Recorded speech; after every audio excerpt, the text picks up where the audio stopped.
Well, guys, thank you for your patience. Um, had a few technical issues, but we had somebody come in and save us on other half. Okay, so if you haven't checked in yet, please go ahead and check in. Everybody online, everybody in the room. That is the QR code. The link should be shared in the chat.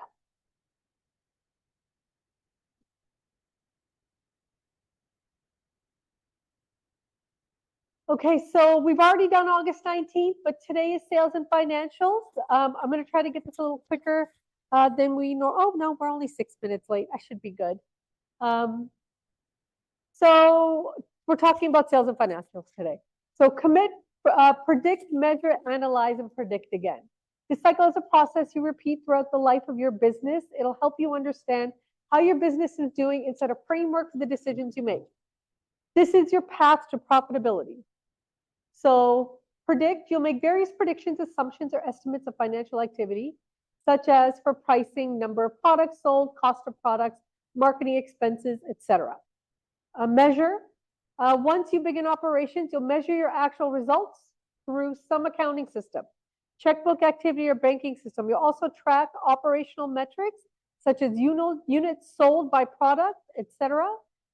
Then you'll analyze those results to determine if your original assumptions were accurate. Predict again. You'll likely find that some of your assumptions need to be changed, which will lead you to make new predictions, which I think last week with Mark, some of us had that conversation about pricing and maybe some of the assumptions that you guys had made were maybe a bit too conservative when he said, just double it, it's fine. No, I'm just kidding. Don't do that. But listen to Mark. Financial management, 3 primary financial statements that are important to measuring and understanding how your business is performing. Your income statement, your balance sheet, and your cash flow statement.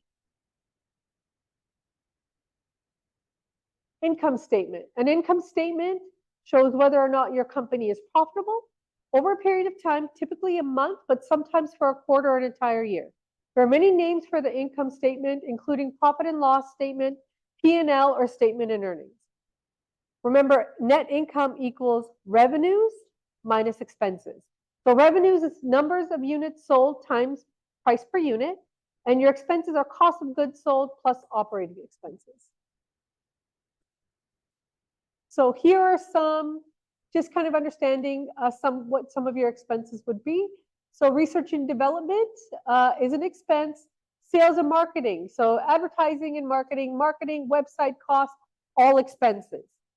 General and administrative, your bank charges, your dues and subscriptions, insurance, licenses, miscellaneous, office expenses, payroll expenses, professional fees, rent, telephone, vehicle, utilities, and other. Can somebody give me some examples of what may fall in the other category for your general or your G&A expenses, your general administrative?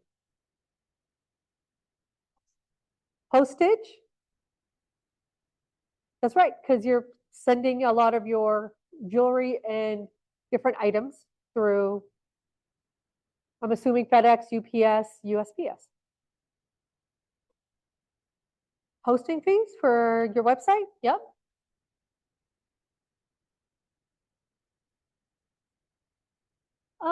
That would probably go under your advertising and marketing and website costs. Yep. Anybody have any examples online of maybe some other expenses that aren't listed here?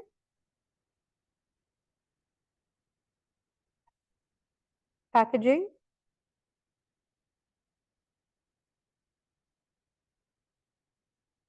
Okay, have you guys all had the opportunity to, for those of you that have your business, had the opportunity to actually put something like this together, use an income statement, kind of track what your expenses are and what your net income is after doing the math?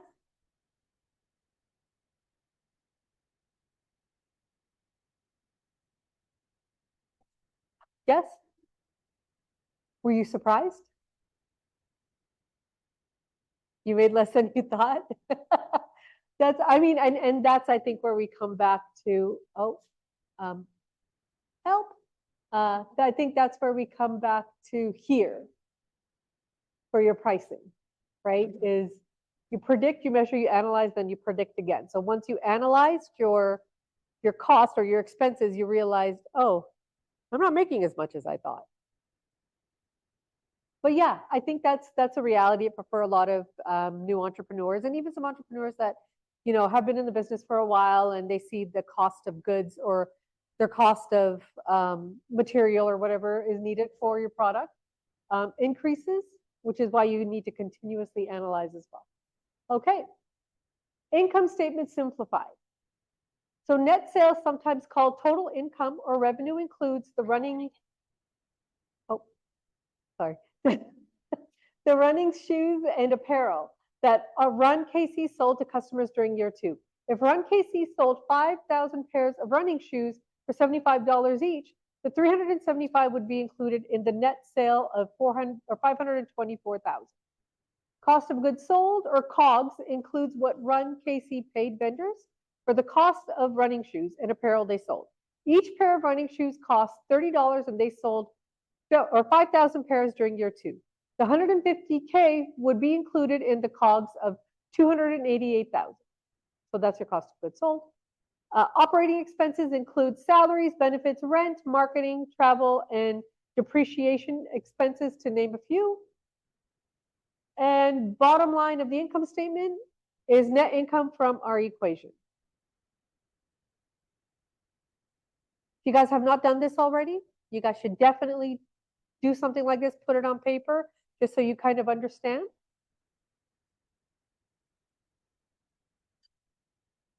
Okay. Your balance sheet. So here's an example of Right Venture Services year-end balance sheet. A balance sheet shows the financial position of your company at a particular point in time.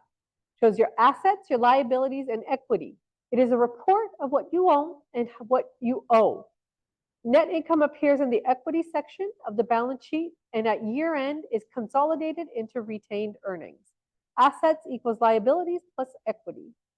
Let's think about your own personal balance sheet. Let's say you decide to buy a car for $30,000, but you don't have the $30,000 in the bank. Therefore, you take out a loan for $25K and you pay cash from your savings account for the remaining $5,000. You could now say you have $5,000 of equity in your car, and your personal balance sheet would look like this. Your $30,000 car is your assets, equals $25,000 for your loan, which is a liability, plus the $5,000 cash, which is your equity.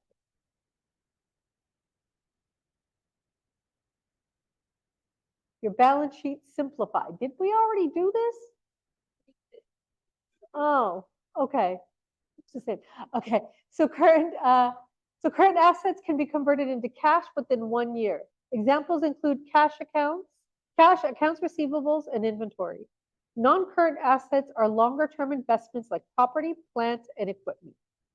Current liabilities are financial obligations due within 1 year. Examples include payable, line of credit, and income taxes owed. Non-current liabilities are not expected to be paid in 1 year. Example includes loans and mortgages. Equity is the value of a company after liabilities have been deducted. Examples include any contributed capital, retained earnings, which is the cumulative net incomes or losses of the company, and owners or inventor or inventors' draws.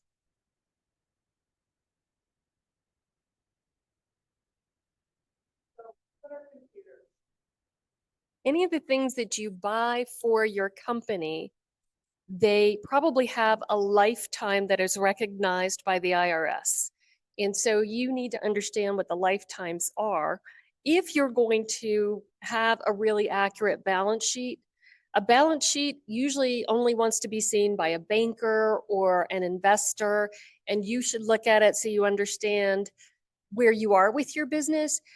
But the income statement is much more important. The income statement, the P&L, that they can be used interchangeably, and your cash flow are the things that you're going to watch really closely as a business owner. When it comes time to do your taxes, if you have made capital investments in computers or equipment to make your product, then you're going to need to depreciate those assets according to the IRS schedule. Or you can just have your accountant worry about that stuff. Thank you, Maggie. What is computers? Is it 3 or 5 years? It's 5 years, even though they're pretty much obsolete in 3. The IRS hasn't caught up yet. Wonder what they're using. That's why if your computer is under $5,000, you should just buy it as like an office supply and not worry about depreciating it. Smart. I'm gonna think of that. Okay. Cash flow statement. A cash flow statement reports all the cash that flows into and out of your business over a period of time, typically a month, sometimes for a quarter or entire year. The ending cash on the cash flow statement will tie to the cash and equivalents on the balance sheet. So cash out, cash in is your cash sales, collections from accounts receivables, equity received, and loans received. Your cash out is your cost of goods sold, COGS, your inventory, your research development, your R&D expense, sales and marketing, advertising and marketing, website costs, general administrative, bank charges, dues and subscriptions, insurance, licenses, miscellaneous office expenses, payroll, professional fees, rent, telephone vehicle, utilities, others, interest, taxes, principal payments. And you're going to change these things so that they're customized for your business. So if you have a recurring membership fee, you may have a membership category. Professional fees are the fees that you're paying to other professionals, which could be a lawyer, it could be your accountant, it could be a marketing contractor. So you're going to customize it for what you're actually spending on. You may put licenses in there for your business licenses. If you have other licenses, if you're a hairstylist, for example, and you have to renew that license every year, it would go in that category. Taxes, you probably want to break down your taxes too, so you know what taxes you're paying that are to the county and sales taxes, and it gets, you know, involved. But you can customize these things according to your business. And if you're going to use a piece of software to help you track this, like Quicken, it really is worthwhile to contact somebody who knows that software and knows proper accounting techniques to help you set up your business from the start. It's really hard to undo some things, especially not in Quicken, but in QuickBooks. It's hard to undo things. So you're better off just spending the money up front to get a professional to help you. I'm not saying it has to be a CPA. It just has to be somebody who's fairly experienced in the piece of software that you're going to use and that also knows what good accounting practices are. Cash flow statement simplified. Run KC has a beginning cash balance of $57K prior to starting their business. Total cash includes all the cash Run KC will receive during the month. Examples include cash sales, cash from sales on account when the customer finally pays Run KC, equity from investments in the business, and loans from borrowing. Total cash out includes all the money that will be dispersed during the month. Examples include purchasing inventory, paying salaries and wages, purchasing office supplies, paying rent, making interest and loan payments, or distributions taken from the business. Run KC has an ending cash balance of $47K, which ties to Run KC's cash and equivalents on their year one balance sheet. Let's stop for some questions.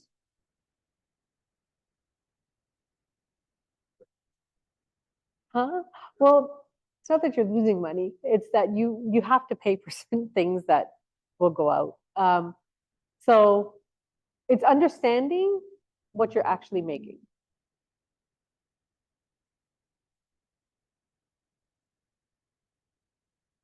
Anybody online? I don't see any questions. Sales projections. Okay, sales is the first component of net income equation used to determine profitability.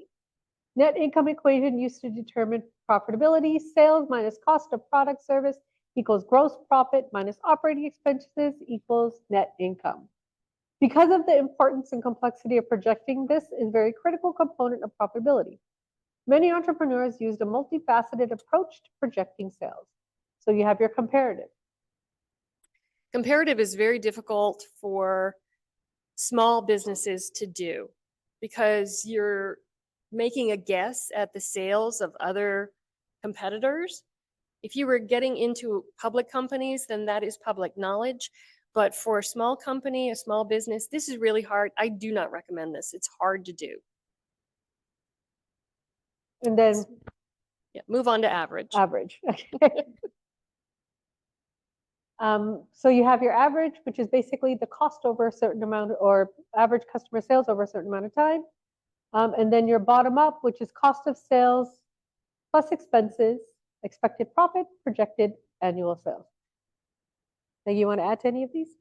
I always just do bottom up. You're just making a guess, but you can be reasonable about it. And a banker, if you're going for a loan, if you have wildly enthusiastic sales projections, they're not going to believe you. They think that you're not being truthful about anything.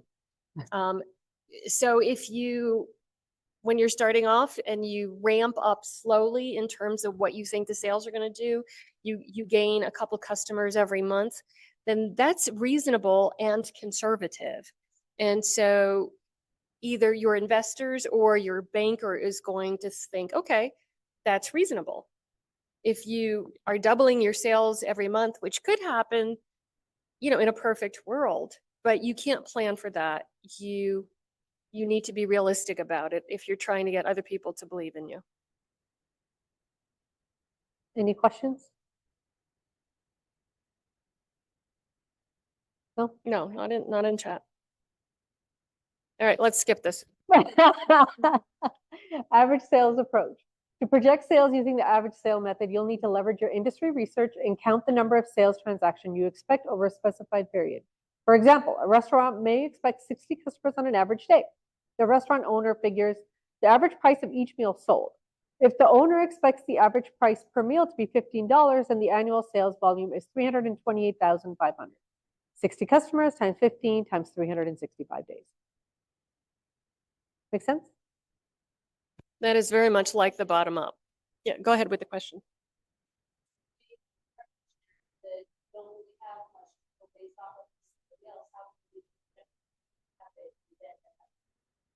So Nez asked about, what if you're doing something revolutionary and you don't have somebody else to go by? Well, if you've done your customer discovery, you've talked to customers, and they show a certain amount of enthusiasm, you can make a case for the numbers that you're choosing. And again, if you're conservative and don't double your sales every month, I mean, it's easy to double your sales in the beginning, right? You've got one sale, the next month you get 2 sales, that's doubled. All right. And then you do 4 sales. Okay, maybe that's possible in the 3rd month.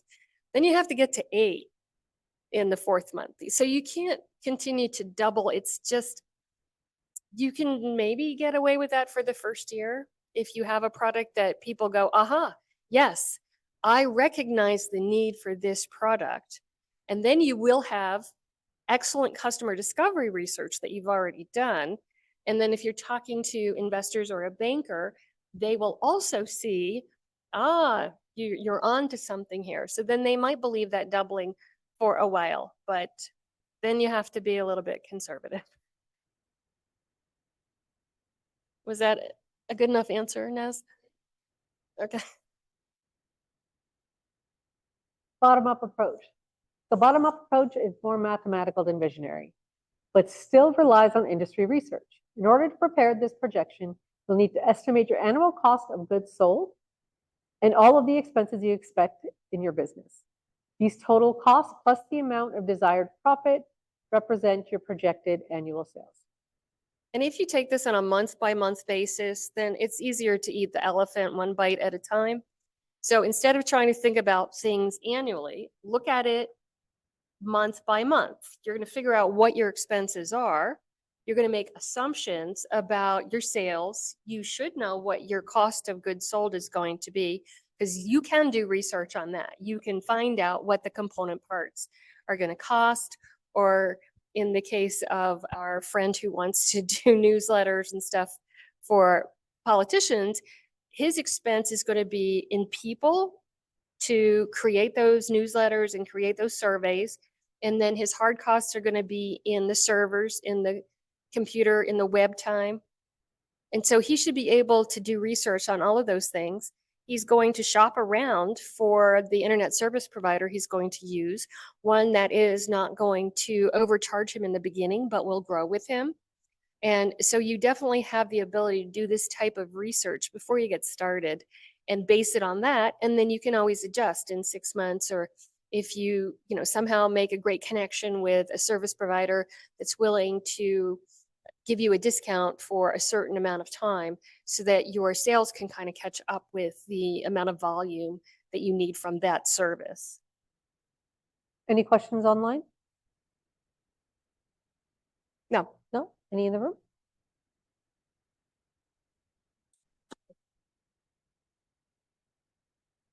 I don't know if it's like related to this. It kind of is. Kind of weird. Like, what if you've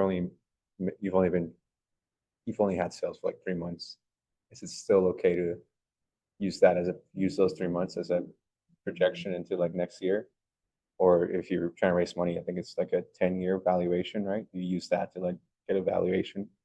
You project that into like 10 years into the future. Well, 10 years in the future is a really long time. Are they still? I was pitching like a few years ago, and they were doing like a 10-year projected valuations based on 10-year. But I don't know if that's still a thing. And I would say no. I mean, Yeah. if you project more than 5 years, people are going to say, okay, maybe you have some insight for the next 2 years, Okay. but anything beyond that is just a guess. And Right. 10 years is like the Japanese do it all the time. They're always planning for 10 years ahead, but not in America. Got Learn that off the pandemic. it. Ouch. Thank you. No problem. Okay. Cost projections, questions to consider. What are different types of startup costs and how are they estimated? How do cost of goods sold and operating expenses relate to profitability? Why does the way inventory is managed have an impact on profits? What are the 3 functional areas of operating expenses? We're going to stop for a minute. We're going to take about 5 minutes to answer these questions. Let's just go to the next slide. It'll help them. Okay, we'll go to the next slide and then we'll go back. What are startup costs? Capital expenditures, security deposits, equipment, rent deposit, furniture and fixtures, telephone deposit, leasehold improvements, utility deposits, vehicles, buildings, land, and inventory. Oh, there's more questions. Yeah, more questions to help you kind of figure out what to look for to build your basic costs. Now okay. So just some questions to think about. Sorry, I stopped for a second. I was thinking to myself, do I want them to answer a few of the other ones or some of these ones? But so how do I find and estimate startup costs? So where will my business be located? What size will my business be initially? What will the facilities look like? What improvements are necessary? What furniture and fixtures will I need? What equipment will I need for the office or for production? What types of signs will be required for the facility? What type of inventory and how much will I need prior to opening the business? What kinds of security deposits will be required? For instance, how much will deposits cost for telephone, utilities, and personal last month's rent? What types of governmental, local, state, federal requirements must I comply with? What types of marketing will I be doing prior to opening the business, such as website creation, brochures, advertising, and business cards? What staff members need to be hired and trained prior to opening? We do share these decks, so you'll have the opportunity to work through some of these questions. And I would suggest that if you don't have to have a place of business, if you can operate out of your home, rent can be an expense that it just never ends, right? And then before you move in, you do have the deposit. Then you probably have tenant improvements to make the space suited for what it is you're doing in there. If you're doing a production in the back and you're selling out of the front, then you're going to need fixtures for the front. You may have special lighting. So if you can just operate out of your home and do online marketing, it's an easier way to test the market without having a lot of upfront expenses. But I would not shirk on getting the accountant to help you early and also learning what types of licenses you need. Like the city of Las Vegas has a city business license. The state, if you're going to be an LLC, we had the whole talk about that, right? LLC. You don't want to get crosswise with those types of things because whatever assets you do own, if the state or the IRS gets their claws into you, you can lose all that stuff. So let's be good, upstanding citizens and do what we have to so that we don't have to worry about those knocks on the door in the middle of the night. And I would say also business cards are not so necessary, but they're not that expensive to do. You can go to the office supply store and get some pretty perforated cards. There's Vistaprint. There's a lot of ways to do business cards inexpensively, but a lot of people just don't even trade them anymore. They don't have them. Instead, they'll have a QR code and that will take them to your LinkedIn profile or to a web page where you can say everything you want to say about yourself and your business. Question in the back. Question is, the second from the bottom, it says brochures, advertising, and business cards. Is that something that I can just hold off on? So I don't have to actually have something physical, or can I just send it directly back to my LinkedIn? Can I use QR codes, or do I have to physically have something? It kind of depends on what your business is. If you're going to be working with Etsy and showing your goods on Etsy, then you can utilize them for what you need. There are inexpensive ways to do websites, but you're a maker or you are what your business is. If you don't know how to build a website, it's going to be a great diversion to try to learn how to do that yourself. And so websites can cost thousands of dollars, and I've seen them cost thousands of dollars and look really crappy. And so if you have a way of doing it inexpensively as you're building your business, you can always improve it as you go along and make more money. Any other questions? Cost of goods sold. That's supposed to say COGS, but it says GOGS. Yeah, I fixed this once, so this is probably not the deck that I fixed.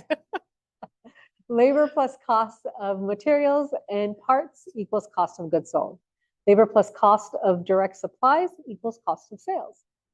Adding raw material costs and production costs together results in the total COGS. I feel like we need to stop for questions because this is not a lot of detail. Anybody? Yes, there is a quick question from Fawn. Where was it suggested to count the expense of a computer or laptop? I think it was previously mentioned for an easier tax write-off. Yes, Fawn, I mentioned that. Instead of considering a computer, especially a PC, as a capital expenditure, just call it an office supply. Because if it's under $5,000, you can do that. And then you don't have to worry about depreciating it. It's just an office supply. So once you've paid for it, the whole thing is expensed. Any other questions? Okay. Operating expenses. Operating expense, an expense a business incurs through its normal business operations. 3 types of operating expenses are research and development, sales and marketing, and general and administrative. And we went over some of the general and administrative in one of the previous slides. Intellectual property. Are we having a speaker on intellectual property? No, not this session, right? We already had the attorney who was talking about entity types. We didn't talk too much about intellectual property. Okay. That is in one of our other courses, I believe. Yes, we have a mentor. So if you are concerned about this, if this is something that you're going to need, you're going to patent your process, or you need to trademark your logo's really cool, or even you want to protect your name, then we do have 1 or 2 mentors who can help with that kind of thing. If they're actually doing work for you, though, they will charge you, but they will advise you as to what sorts of of these things that you might need, a trademark, a copyright, or a patent. Any creation that comes from the mind, it could be an invention, an idea, a process, or a formula.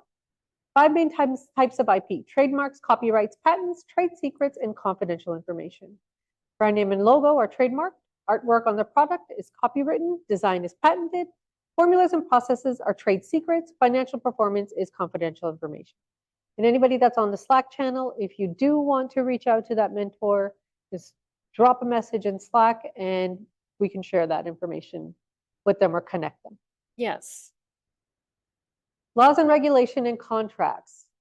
Federal business registration form, the SS-4 and EIN, employment tax withholdings, OSHA compliance, state, collect sales tax, registration with Secretary of State, local is fire inspection, building, and zoning, That's if you have a physical presence that people enter.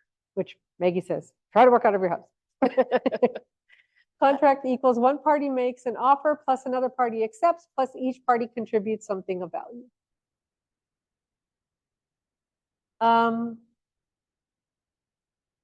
There's a roadmap, right? Yeah, at the Department of Business and Industry, there is a roadmap for how you can start your business. And it doesn't take into consideration that you may have these tribal Section 17 allowances for your business. So it's just like, you know, anybody that wanted to start a business in Nevada that doesn't have those special attributes. And it's, so that is, let me think. I'm trying to think of what the website is. I'll look it up in a second. And it's a very useful tool because it also has the different professions that are required to be licensed. And I just learned last night that it takes longer for a barber to be licensed than it takes for an emergency medical technician. So they have like 26 days of apprenticeship that they have to do. And the barber has 1,000 hours, which is like half of a work year that they have to do an apprenticeship. So the state is working on trying to streamline these things. So the person saving my life needs less experience than the person cutting my hair. Correct. Food for thought, folks. Food for thought. Okay. Before we get back to here and I go through these QR codes, I want to stop for a second, do a quick Q&A. Are there any slides that we went through that we need to go back to that you guys would like a little bit more details about? Anything that you would like to take a look at and discuss for questions? I was looking up the website for business and industry. So the website address is, and I'll put it into chat in just a second, it is business.nv.gov. And it is called a roadmap. So it might appear there. I think they have a screen that flashes. It's got different things. And one of them has this roadmap. It looks like the old game of life. All the boxes are yellow though. Nez, can you pull that up on your, so we can just share the screen so people can see it? And then we'll have to jump back to here. Sorry.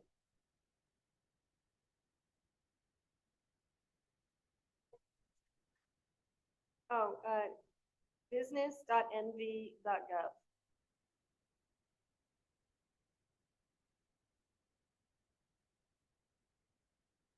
Well, keep in mind, like Maggie said, there are certain things that you guys, being a part of the tribal nations, will do a little bit differently. But this is just a good roadmap to kind of walk you through what is needed to start the business. Where is the roadmap? Is a business resource hub? I don't know. See the bigger where it says Nevada Business Support Ecosystem. If you, Naz, if you hit the arrow to the right, one of these things will be. Is it the interactive chart? It could be. There it is. That's the roadmap. And then So click anywhere.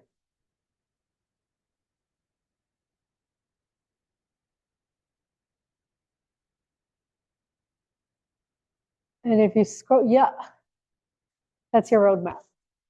So this is an interactive document. So if you actually click on the little boxes on the roadmap, it'll take you to where you need to go. So if you click on funding, or there you go. No, that's perfect. Markets and marketing will take you down to the documents that you need for that. It's a helpful little tool. Yeah, no, it's really great. They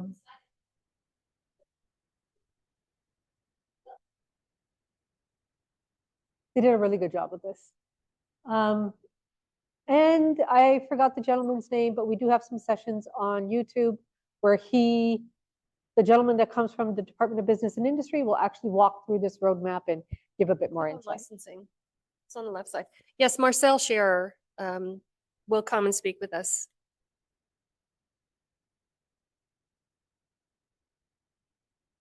You must license your business with the state. See, already they're yelling at you. It just starts off with yelling. And so they do have a website called Silver Flume, and sometimes it works really well, and sometimes it's very frustrating. But they do have grant money to improve it, and so they are working on that. I think Maggie shared the website, but this gives you an idea of what it looks like. Well, and it's linked right there. See Silver Flume on the white button? There. Yes. Don't click on it. Oh, man. Okay. Oh, it worked. So now doesn't always we're work. in Silver Flume now. And so what you could do is look up a business name to see if it exists. So that there's a new business checklist within this one. You can also look to see if your name has already been used or registered by somebody else. So that's under reserve a name, and that's where you can search and see if your name's taken. And then you would have to come up with a new name. You do have to file annually, and a lot of times for us, StartUpNV, because we're a nonprofit, we have to get a certificate of good standing from the state every year if we want to apply for a grant in that year. So it's just one way to certify that we've been paying our bills and been continuously in operation. Any questions online or in the room?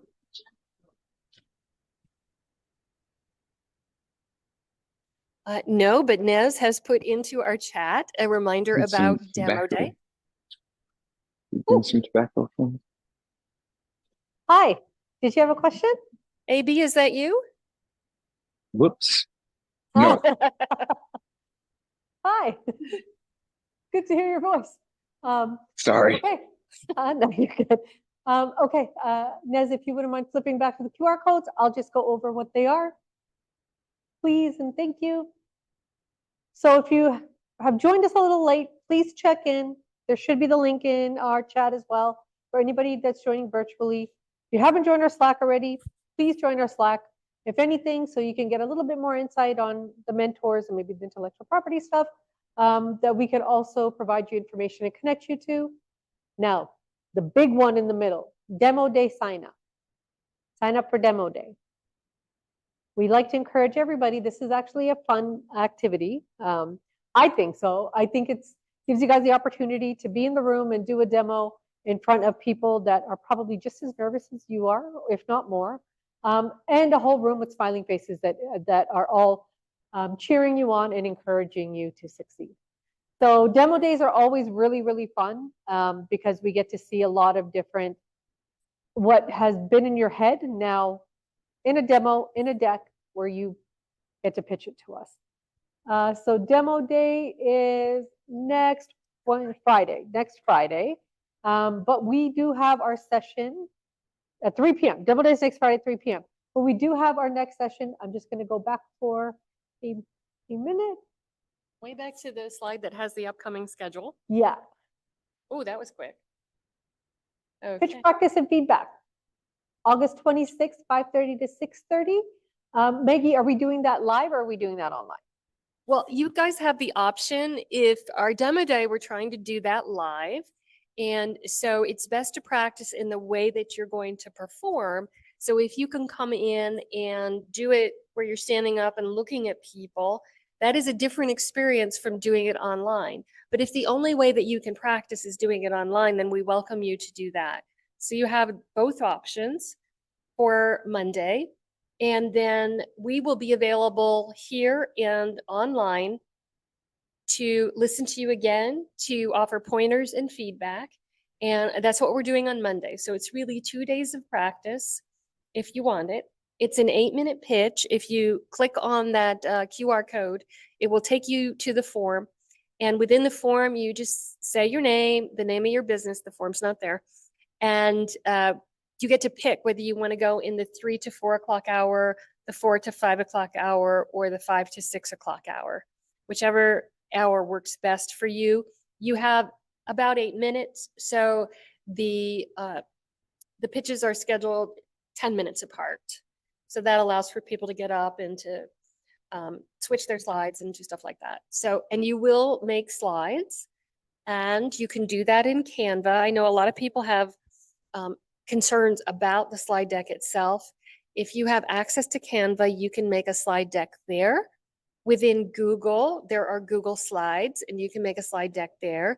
And if you have PowerPoint or Office 365, PowerPoint is the granddaddy of them all, and you can make a slide deck there. And hopefully the videos are available now from last week when we covered these, or 2 weeks ago. Maybe it was last week. Whenever we covered it, hopefully those videos are available.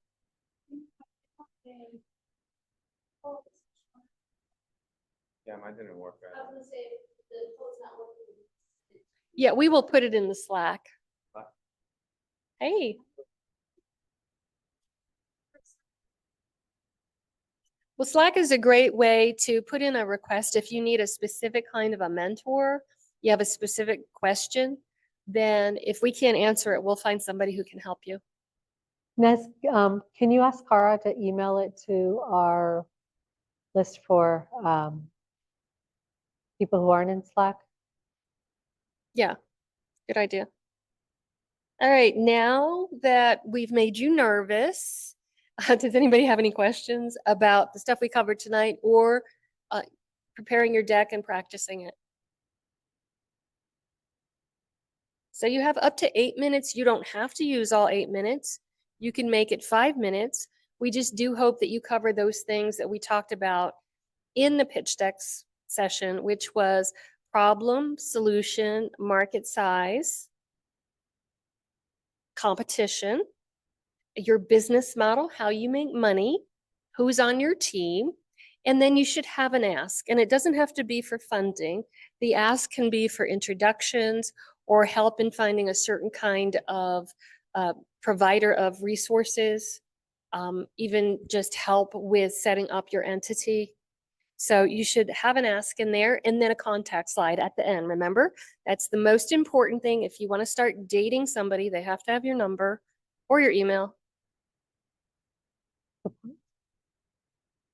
So are we all coming to demo day? We're looking forward to demo day. I love demo day, to be honest. I love demo day. And you all are going to do great. Don't get in your head. You're going to be awesome. I promise. Right. And for those of you who do have physical products, you can bring those and show those as well. That is a great way to actually demonstrate your product, is with holding it up. I'd like to see the products too. Okay. Thank you, everybody, for joining today. We will see you all next week for Des help for demo practice or pitch practice. Yes, pitch practice and feedback On on Monday Monday. for sure, in person or online. And then also office hours. Office hours just means it's not mandatory that you come, but if you do join with us, then we're going to help you. And we'll be here Wednesday. Yes. Same time, and we'll be here. Here. Thank you, everyone. Everybody online, see you Monday. Yep, have a great weekend. Yes, Get busy with your decks. you're going to be great. I promise. Don't get in your head.